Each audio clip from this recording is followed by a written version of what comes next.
So in this lecture, let us try to prove that the path of projectile is parabolic. We know the equations of parabola. What are the equations of parabola? Y equal to kx square plus or minus kx square, or x equal to plus or minus ky square. Or it can be in this format also. There can be x power 1 along with x square. It can be x power 1 also. So something like ax plus or minus bx square, or x is equal to ay plus or minus by square. So these are different forms of the different equations of parabola. So let us try to prove. So I need to have basically x and y in this. When I'm trying to prove that the path is parabolic, that is, I have to find an equation connecting x and y, and I have to show that it matches with either of these equations. So what I will do is I'll take the point of projection to be at the origin. This is a very important point. Always the point of projection should be considered as the origin. Whatever projectile you analyze, the point of projection O must be considered as the origin. Point of projection has to be considered as the origin. And let us take one point in the plane P of x comma y. P of x comma y. So every point in the plane will have two coordinates, x comma y. So I have taken one point, x comma y. So it means that this is y and this is x. From origin along the x-axis, this is x and this is y. This distance is x and this distance is y. Now from O to P, you apply the equations along x-axis and y-axis separately. Let me apply the equations along x-axis and let me apply the equations along the y-axis separately. Along the x-axis, we know that only acceleration due to gravity will be acting in y direction. There is no acceleration along the x-axis at all. Along the x-axis, acceleration is 0. So that means velocity is constant, and therefore the equation applicable along the x-axis is how much? Velocity equal to displacement by time. And we have to resolve the velocity also, isn't it? That was a step one, that we had to always resolve the initial velocity. So resolve initial velocity, you're going to get two components. One is along the x-axis, which is u cos theta, and one is along the y-axis, which is u sin theta. And we know that velocity along the x-axis is going to be all the time constant. I'm applying the equations from O to P. Where am I applying the equations from?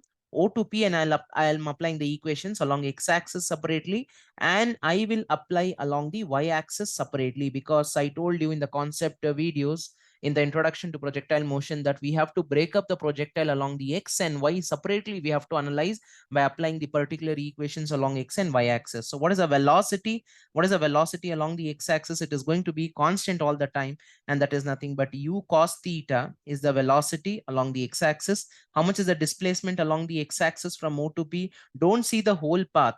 You don't see the whole path. You just see if the particle is moving from O to P, what is the displacement that it has covered along the x separately? How much it has covered along the x? This much it has covered along the x when moving from O to P, and this much it has covered along the y-axis when it is moving from O to P. So the displacement along the x-axis from O to P is nothing but x. It is equal to how much? It is equal to x. So displacement is equal to x divided by time. So from this you obtain t. So from this we get t is equal to x divided by u cos theta. Call this as equation number 1. Call this as equation number 1. Next, along the y-axis, we know that acceleration is equal to minus g because it is in the downward direction. So acceleration is constant. So we can apply the kinematic equations. We can apply any of the kinematic equations. So let me apply a particular equation. S is equal to ut plus half at square. We have so many equations, isn't it? V equal to u plus at, s equal to ut plus half at square, s equal to u plus v by 2 into t, v square equal to u square plus 2as. All those equations I have taken s equal to ut plus half at square. Since I'm applying along y-axis, you particularly write sy, displacement along y, initial velocity along y, acceleration along the y-axis. So you try to apply what is the displacement when the particle has moved from O to P. The displacement that it has covered along the y-axis is y, and it is in the upward direction. The particle is moving up, so displacement is plus y. Initial velocity along the y-axis. This is the initial velocity along the y-axis. and this is the initial velocity along the x-axis. Initial velocity along the y-axis is going to be u sine theta into t, and acceleration along the y-axis is going to be minus, so it is going minus g, so it is minus half into g into t square. Now when I want an equation, I don't want time in that. Okay, I should have only x and y. So from equation 1, you try to put the value of t as x by u cos theta in this equation. So what will this equation become? This is my equation 2. Okay, so put the value of t from equation 1 in equation 2. So what we get? Therefore y becomes equal to u sine theta into time. T is nothing but x by u cos theta minus half into g into t square. T is nothing but x divided by u cos theta the whole square. So u and u will cancel.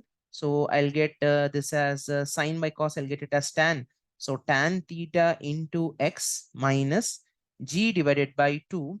Square is for all the terms, so it will be x square u square cos square theta. I'll group out all these terms. To u square is there, cos square theta is there, into x square is also there. This is the equation of the projectile. Very, very important equation. Y is equal to tan theta into x minus g divided by 2 u square cos square theta. Now this matches with what form? This matches with, you compare this with some ax. Tan theta, you just call it as a into x minus, you call this g by 2 u square cos square theta as some b. So it is going to be minus bx square. So this equation matches with this ax minus bx square, which represents the equation of what? Which represents the equation of the projectile, of the parabola, isn't it? This represents the equation of the parabola. Therefore, we have proved that the equation of the projectile is what? Parabolic. That is, the path traced by the projectile will be in a parabolic format. And this equation is very important for problems. Y equal to tan theta x minus g by 2 u square cos square theta into x square.